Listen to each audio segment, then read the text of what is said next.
기생 라합을 끝으로 히브리서 11장의 위대한 믿음의 용사들을 소개한 결론을 마무리하면서 히브리서 11장 기자는 이렇게 말하고 있습니다. 내가 무슨 말을 더 하리요?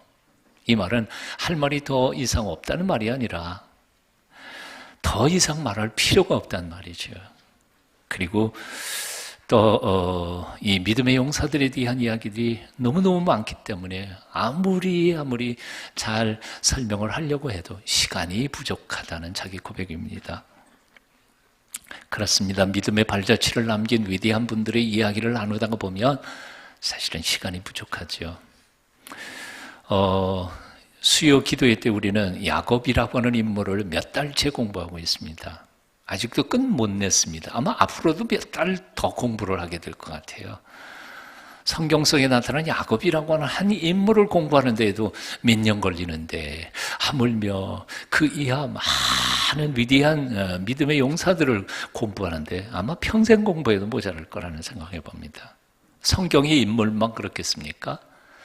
지난 2000년 교회 역사 속에서 나타났던 우리의 위대한 신앙의 선배들에 대한 이야기 얼마나 많겠습니까?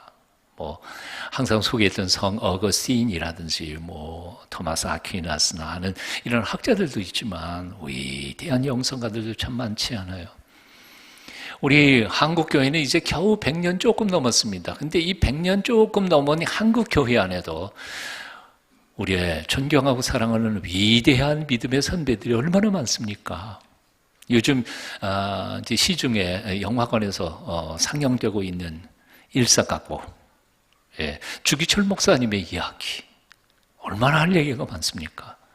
그분뿐입니까? 공산당원이 자기 두 아들을 다 죽였는데에도 불구하고 그 공산당원을 복수하지 않고 데려다가 자기가 양자를 삼아서 목사로 키워낸 사랑의 원자탄 손영원 목사님의 이야기 얼마나 할 얘기가 많겠습니까?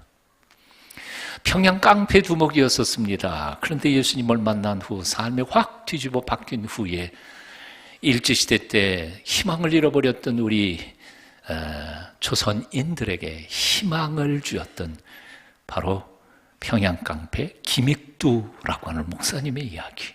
할 얘기 너무 많아요. 아마 몇 날 밤을 지새우면서 얘기해도 할 얘기가 많이 남을 거라는 생각을 봅니다. 어머님이 절에 가셔서 100일 불공 들여서 목사가 된 제 이야기. 저도 며칠 동안, 몇 달 동안 얘기해도 할 얘기가 못합니다. 어떤 때는 부흥회 오라 그래가지고 3일 저녁만 하는데 할 얘기가 어떻게 3일 저녁에 그 얘기를 다 하겠어요? 못해요. 그런데 제 얘기만입니까? 아니요. 오늘 예배에 참석하신 여러분들도 할 얘기 얼마나 많으세요? 옛날에는 교회 안 다녔는데 교회 나오게 됐고 예수님을 만났고 내 삶이 확 뒤집어 바뀌어진 후에 예수 믿기 전의 삶과 지금 현재 예수 믿는 삶이 확 달라진 나의 이야기. 아마 이야기해라 그러면 밤 꼴딱 세우고도 할 얘기가 더 남은 사람들이 많이 있을 것이라고 생각해요. 아멘이시죠? 나중에 한번 밤새우면서 얘기해 보십시다. 자, 오늘 본문 말씀의 히브리서 기자는 바로 그 얘기를 하는 겁니다. 내가 무슨 말을 더 하리요? 이 말들을 하려면 시간이 부족할 것이다. 한번 따라해 보시겠습니다. 내게 무슨 말을 더 하리요? 내게 주신 은혜를 말하려면 내게 시간이 부족하리로다. 시간이 부족합니다. 다 간증이 있는 사람들이죠. 자, 그런데 이렇게 해서 히브리서 11장을 결론을 내면서 이 결론 부분에 아주 이상한 부분이 오늘 우리가 32절에 읽고 있음을 봅니다. 기드온, 바락, 삼손, 입다, 다윗, 사무엘, 선지자들 등등등등 얘기하면서 이렇게 거론한 6명의 이름이 또다시 나와요. 근데 이 이름을 곰곰이 묵상해 보면 두 가지 질문이 생깁니다. 첫째는 뭔고 하니 이 6명보다 훌륭한 사람들이 성경에 얼마나 많이 나오는데 그 사람들은 다 빼놓고 이 6명을 거론을 했을까? 결론 부분에서. 또 하나는 이 6명의 순서를 가만히 살펴보면 순서가 뒤죽박죽이 됐어요. 나예순도 아니고 연대순도 아니고 왜 어떻게 이렇게 바꿔놨는지 모르겠어요. 그래서 곰곰이 이 결론 부분을 묵상하다가 제가 받은 은혜는 이것입니다. 하나님께서 히브리서 11장의 결론 부분에서 정말 믿음이라고 하는 게 뭔지에 대하여 히브리서 기자는 그 정체성을 분명하고 똑똑하게 2가지의 메시지로 선포하고 있다는 것입니다. 첫 번째는 순서부터 얘기를 하지요. 본문에 나오는 사람들 6명의 순서는 뒤죽박죽이 된 건 틀림이 없습니다. 자, 볼까요? 사사기 4장, 5장에 나오는 사람의 이름이 제4사, 4대의 사사였던 바락이라는 사람입니다. 근데 그 다음 사사기 6장부터 8장까지 나오는 사람이 5대 사사인 기드온입니다. 자, 오늘 본문을 주의 깊게 읽어보십시오. 기드온이 먼저 나왔습니까? 바락이 먼저 나왔습니까? 예, 기드온이 먼저 나왔어요. 사실은 연대순으로 따지거나 성경 순서대로 하면 바락이 먼저 나와야 돼요. 근데 기드온이 앞에 썼어요. 근데 그 2사람만이냐? 아니에요. 그 다음도 보면 입다라고 하는 사람은 사사기 11장, 12장에서 나오고요. 삼손이라고 하는 사람은 바로 그 뒤에 장인 13장부터 16장까지 나와요.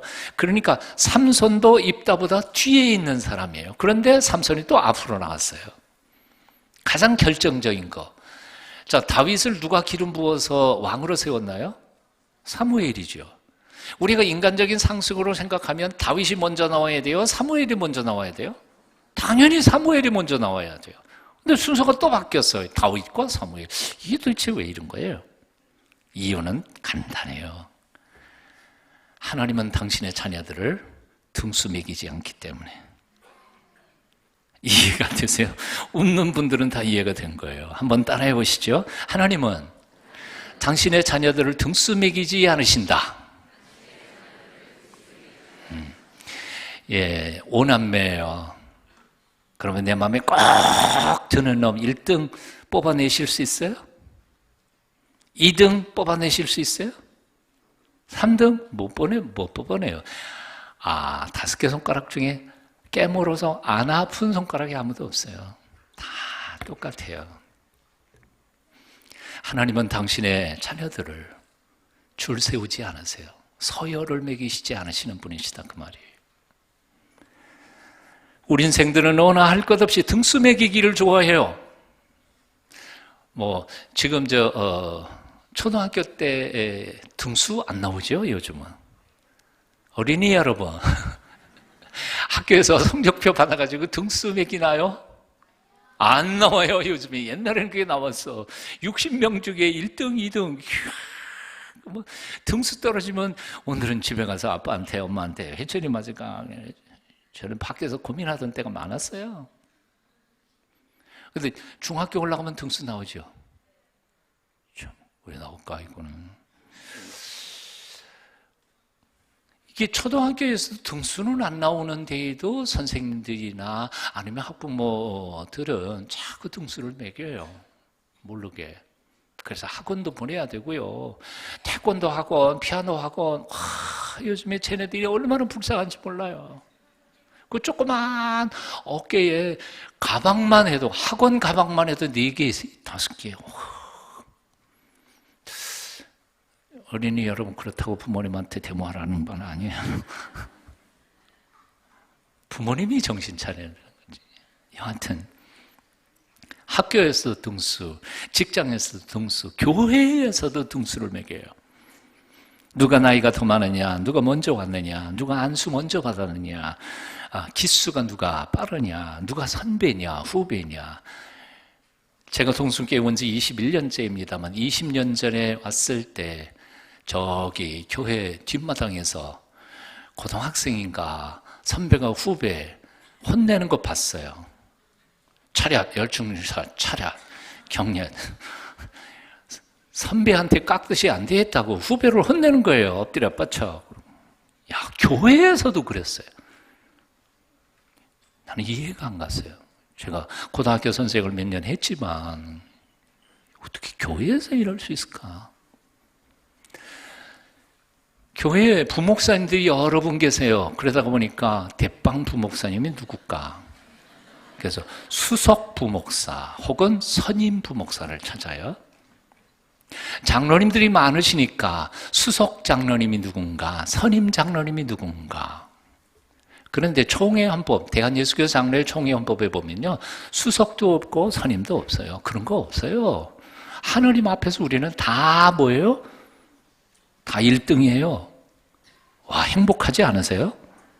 다 1등이에요. 하나님 보시기에는요. 꼴찌 없어요. 다 소중한 존재들이에요. 등수 매기는 것은 하나님의 뜻이 아닙니다. 등수 매기고 서열 만드는 것, 그래서 교만하거나 열등의식에 빠지는 것은, 이것은 하나님이 하시는 일이 아니라 사탄이 하는 겁니다. 마귀가 하는 것입니다. 성령님께서는 이 진리를 강조하기 위하여 오늘 본문에 나오는 6명을 순서를 뒤죽박죽으로 만들어 놓으시고는 어느 누구도 하나님 앞에서 자기가 최고라고 자랑하지 못하도록 만드신 것이었습니다. 구약 성경에 보면 대선지자, 소선지자 이렇게 두 그룹으로 나누어지지요. 대선지자는 소위 말하시는 이사야, 예레미야, 에스겔, 다니엘, 이 4명이 대선지자죠. 또 소선지자는 호세아, 요엘, 아모스, 오바댜, 요나, 하박국 이런 사람들이죠. 자, 질문. 그러면 대선지자와 소선지자의 차이는 무엇일까요? 대선지자는 1등 선지자님들, 소선지자는 그거보다 열등한 2등급의 선지자님들, 그런 거예요? 아니에요. 간단해요. 대선지자는 그분들이 쓴 책이 두꺼운 사람들이야. 분량이 많은 사람들이야. 소선지자는 책이 조그마한 사람들이야. 질문 또 하나 해볼게요. 그러면 두꺼운 책은 중요한 책, 조그만 책은 별로 덜 중요한 책, 그런가요? 아니요. 얇은 책이라고 해서 시시한 책 아니에요. 두꺼운 책이라고 해서 다 중요한 책 아니에요. 대한민국의 헌법, 분량 짧아요. 근데 이 헌법 위에 대한민국의 모든 법들이 그 위에, 그 헌법 기초 위에 세워졌어요. 양은 그게 훨씬 더 많아요. 헌법은 작지만 사실 모든 법의 중심이에요. 작고 크고의 문제가 아니에요. 그러니까 이 대선지자는 위대한 분들이고 소선지자는 조금 위대한 분들이 아니에요. 똑같아요. 똑같은. 하나님 앞에서는 다 소중한 선지자들이에요. 1919년 기미 독립선언서를 작성하고 민족 대표 33명이 서명을 하게 되었습니다. 누가 제일 먼저 이름을 쓸 것인가? 그 문제를 가지고 자존심 싸움을 하고 있었습니다. 자, 이름, 요즘도 그런 거 많이 하잖아요. 교회에서도 그렇고요. 예. 특별히 목사님들 저 신문에 광고 되는 거 보니까 가나다 순입니다. 이런 거 써놔요. 예. 자, 하여튼, 가나다 순으로 쓸 것인가? 아니면 나이 많은 분들부터 쓸 것이냐? 아니면 종교, 33세기 종교가 여러 가지니까요. 기독교부터 쓸 것인가? 천도교부터 쓸 건가? 불교부터 쓸 것인가? 그러니까 자존심 싸움으로 막 싸운 거예요. 근데 그 중에 한 분이 병력 같은 소리를 치셨습니다. 장로님이셨던 그 유명한 남강 이승훈 선생님이셨습니다. 그분이 이렇게 말씀하셨어요. 순서는 무슨 순서야? 이거 33명 명당 올라가면 일본 사람들이 죽일 순서니까 죽는 순서야. 근데 순서가 어디 있어? 그냥 아무나 먼저 써. 근데 그 천도교 도사가 앞에 있으니까, 천도교 도사, 당신 손병희 도사 먼저 쓰시오. 그리고 안전 순서대로 무순으로, 안전대로 그냥 쓴 거예요. 그래서 33인의 명단이 이렇게 돼 있어요. 손병희, 천도교 도사예요. 길선주, 누구예요? 목사님이세요. 목사님이세요. 기독교, 천도교, 뒤섞였어요. 쭉 읽다가 보면 백룡성, 스님이세요. 한마디로 말하면 우리의 선배들은 참 위대했던 분들입니다. 거룩한 민족의 뜻 앞에서 한 마음으로 순서 따지지 않고 쓰셨던 거예요. 사랑하는 동순가족 여러분, 교회 안에서 등수 매기려고 하지 마십시다. 선후배 따지며 후배들 기합 주지 마십시오. 교회 누가 먼저 왔는지 따지면서 봉사하는 일에 서열 매기지 마세요. 하나님은 순서를 따지지 않으시는 분이셨습니다. 아니, 예수님께서는 이렇게 말씀하셨어요. 마태복음 19장 20절에 먼저 된 자로 나중되고 낮은 자로 먼저 될 자가 많으니라. 아멘. 오늘 두 번째 본문을 통해서 우리가 묵상해야 할 메시지가 있습니다. 그것은 뭔고 하니 본문에 나오는 6명의 인물, 그 인물들보다 우리가 생각하기에는 더 유명한 인물들이 많을 텐데 왜 하필이면 이 6명을 뽑았을까? 예를 들어서 엘리야, 얼마나 대단한 사람이에요. 다니엘, 얼마나 대단한 사람이에요. 왜 이런 사람들만 뽑았을까? 이유는 간단합니다. 믿음의 용장은 그 사람이 위대해서 용장이 되는 게 아니라는 사실이에요. 믿음의 위대한 용장, 그 믿음의 계보를 이어가는 사람들은 한결같이 오늘 본문에 나타난 6명은요 별로 그렇게 대단한 사람들 아니에요. 저하고 여러분하고 비슷한 사람들이에요. 실수 많고요, 겁 많고요, 의심 많고요, 증거 밤낮 증거를 보여주세요 하고 하나님 앞에 올라댔던 사람들이에요. 기드온이 누구입니까? 12지파 중에서 가장 작은 므낫세 지파, 그 지파 속에서도 가장 한미한 가문인 요아스의 집안에 이 기드온은 그 집안에서도 제일 막내 아들이었어요. 대단치 못한, 자기 스스로도 내가 대단치 않은 사람이라는 사실을 알고 있었어요. 그런데 천사가 나타나가지고 너 큰 용사여, 내가 너를 통하여 이스라엘을 구원하겠다 그렇게 말씀하시니까 얼마나 기가 막혔겠어요. 자, 사사기 6장 13절 기드온이 천사에게 이렇게 대답합니다. 한번 읽어보실까요? 함께 읽어요. 시작. 기드온이 그에게 대답하되 오 나의 주여, 여호와께서 우리와 함께 계시면 어찌하여 이 모든 일이 우리에게 일어났나이까? 또 우리 조상들이 일찍이 우리에게 이르기를 여호와께서 우리를 애굽에서 올라오게 하신 것이 아니냐 한 그 모든 이적이 어디 있나이까? 이제 여호와께서 우리를 버리사 미디안의 손에 우리를 넘겨주셨나이다 하니 이 말씀의 뜻이 뭘까요?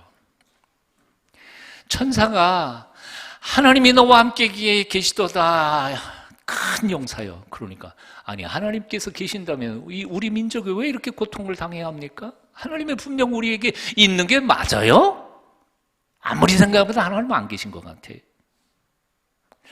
아니, 우리 조상님들은 늘 성경 공부할 때 우리에게 가르쳐 주셨는데 하나님께서 온갖 기적을 행하셔서 애굽에서부터 탈출시켜서 여기 가나안까지 오게 하셨다. 그런데 다 옛날 얘기지. 지금 그 이적이 어디 있어요? 구경도 못하는데 좀 보여주세요. 아무리 생각해도 미디안 이방인 사람들이 우리 민족을 이렇게 학살을 하는데도 가만히 계시는 거 보니까 하나님 안 계신지도 모르겠어요. 이게 바로 기드온의 얘기였습니다. 큰 용사? 아니요. 의심도 많고 하나님이 너를 택하여 이스라엘을 구원하기를 원한다 그럴 때 증거를 보여주세요. 내 사사기를 주의 깊게 읽어보십시오. 하나님이 보여주시니까 다른 증거도요. 또 증거를 보여주세요. 못 믿었어요. 두 번째 인물인 바락이라고 하는 사람은 또 누구입니까? 사사기 4장, 5장에 나오는 사람인데요. 한마디로 말해서 여선지자 드보라 때의 군대 장관, 국방부 장군이었던 사람이에요. 드보라 선지자가 하나님 앞에 기도하는 중에 하나님의 명령을 받습니다. 그래서 그 명령을 전달합니다.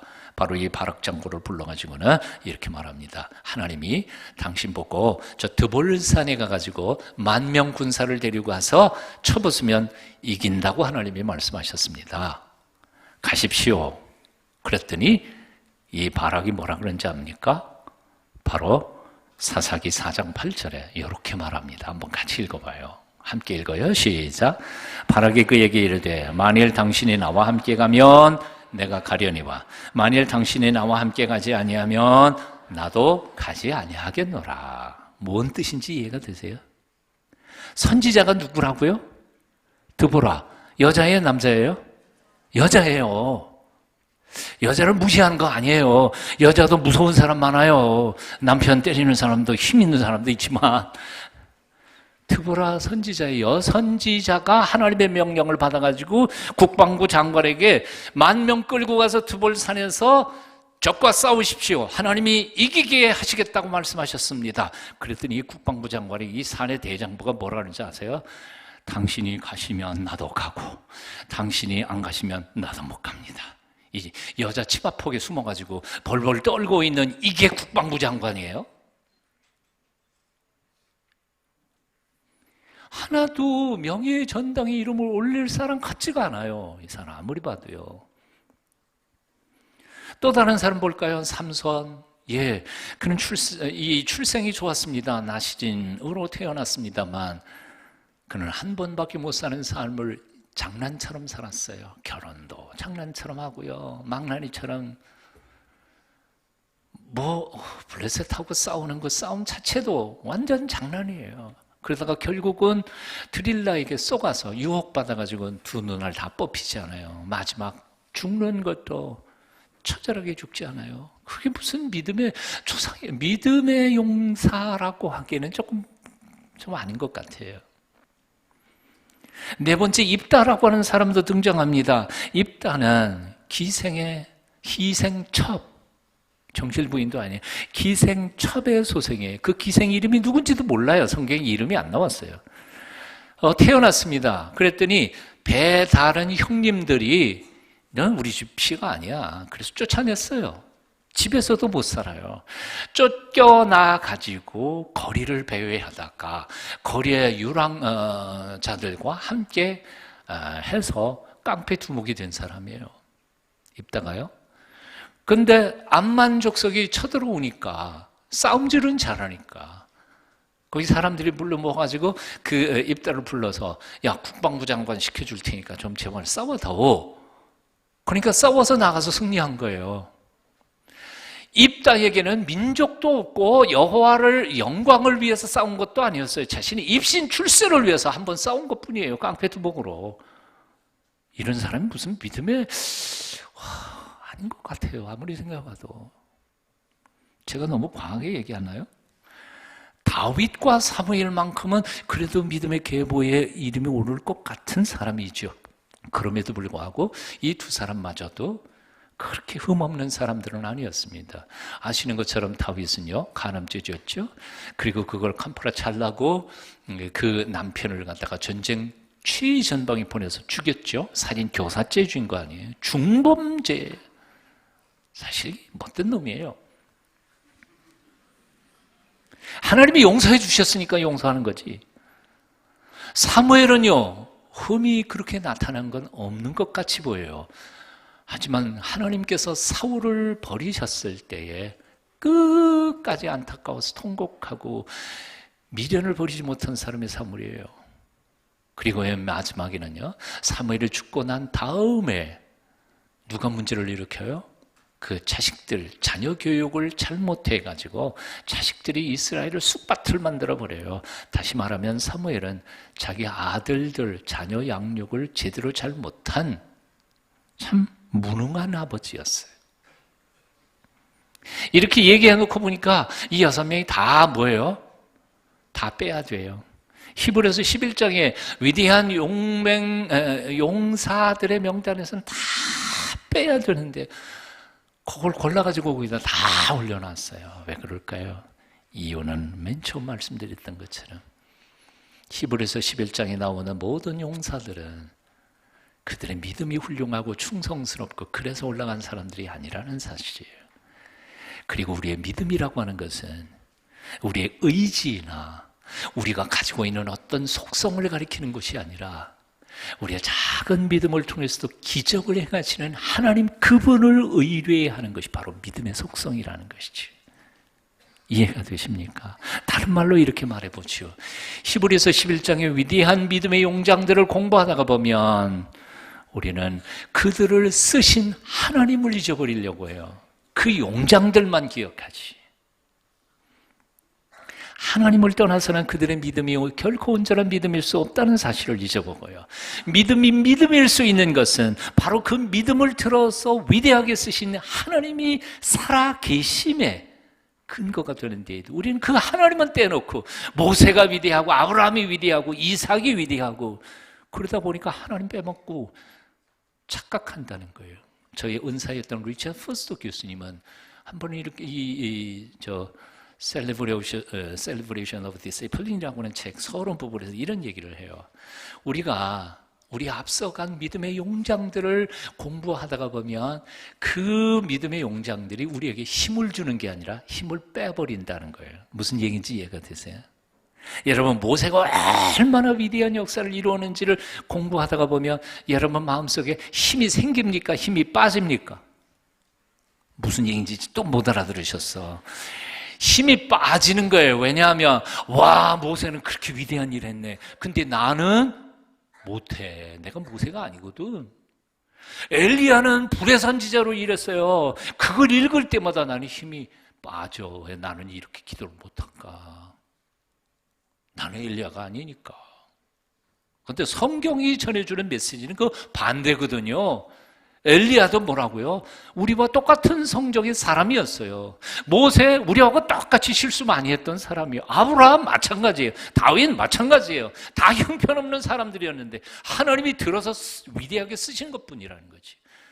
히브리서 11장의 저자는 바로 믿음의 가장 중요한 핵심을 이 결론에서 강조하고 있는 거예요. 바락은 겁 많은 장군이었으나 하나님은 그를 들어 적군을 물리치셨습니다.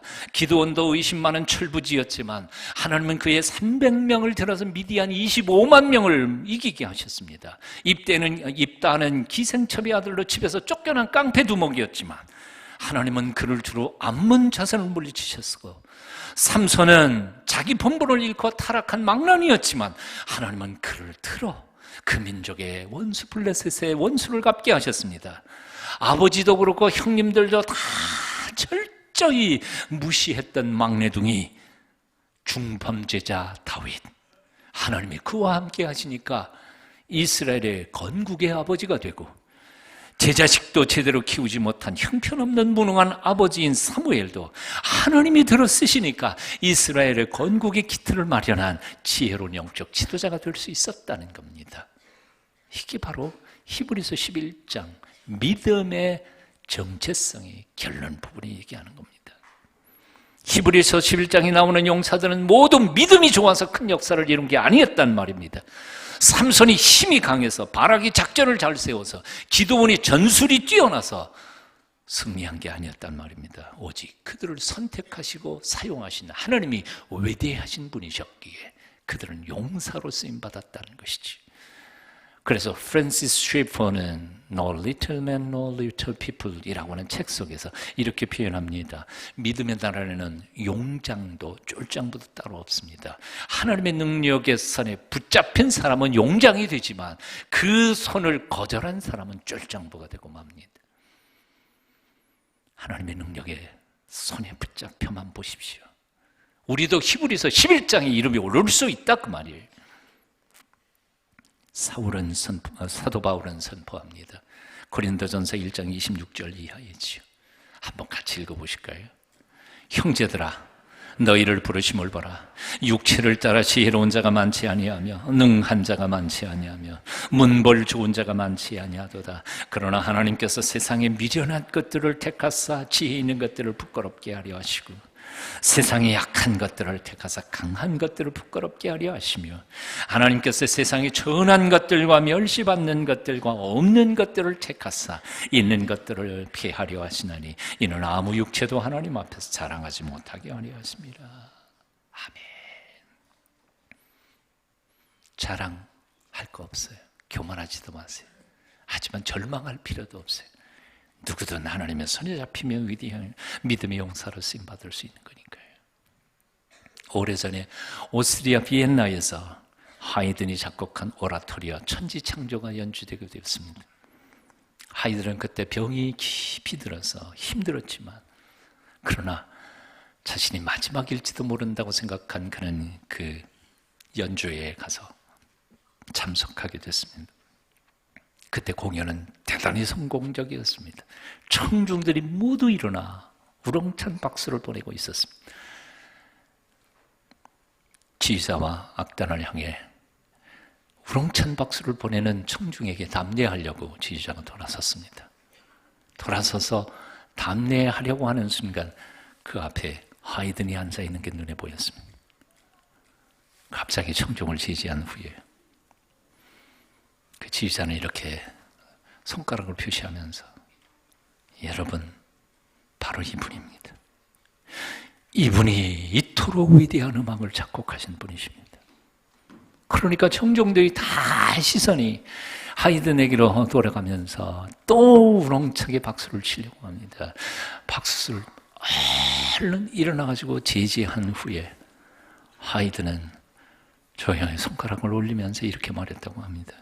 여러분, 제가 한 거 아닙니다. 저분이 하셨습니다. 모든 것은 저분이 하셨습니다. 제가 얻은 모든 영감은 하나님께서 주신 것뿐입니다. 그러니 오로지 하나님께만 영광을 돌리셨으면 좋겠습니다. 솔직히 우리는 착각하는 게 있습니다. 우리의 믿음이 위대한 것처럼요. 아니에요. 우리의 믿음 형편없습니다. 솔직히 말해서 눈 감으면 기적을 행할 것 같고요. 눈 뜨면 세상 현실이 눈에 보이지 않습니까? 눈 감으면 천국이 있는 것 같지만 눈 뜨고 세상을 보면 없는 것 같이 느껴지지 않습니까? 이 믿음 가지고 뭘 해요? 아무것도 아니에요. 우리는 그저 하나님이 우리를 위하여 베풀어 주신 구원의 역사에 대하여 그저 조그맣게 응답하는 믿음 정도 있을 뿐 우리의 믿음은 아무것도 아니에요. 사렙떡 과부를 살린 밀가루 한 줌, 기름 몇 방울이 대단한 게 아닙니다. 오히려 그것을 가지고 엘리야와 사렙떡 과부를 몇 년 동안 먹여주신 하나님이 위대하신 분이시죠. 오병이어의 기적을 행할 때 물고기 2마리, 떡 5개가 대단한 게 아닙니다. 그것을 들어 5,000명을 먹이고도 12광주리를 남게 하신 예수님이 위대하신 분이시죠. 여호와를 앙망하는 자가 위대한 게 아닙니다. 여호와를 앙망하는 자를 독수리 날개치며 올라가도록 힘을 주시는 여호와 하나님이 위대하신 분이시죠. 믿음의 방향을 바로 잡아야 합니다. 여러분 착각하지 마십시오. 믿음이 무적인 것처럼 오해하지도 마십시오. 우리의 믿음이 아니라 우리의 믿음을 믿음되게 하시는 그 하나님을 찬양하십시오. 나의 작은 믿음을 가지고도 엄청난 기적을 행하시는 그분께만 영광을 돌리십시다. 오늘도 그분만을 바라보며 그분 안에서 하나님께서 베푸시는 기적을 매 순간 체험하면서 살아가는 하나님의 사람들이 다 되시기를 축원합니다. 기도하겠습니다.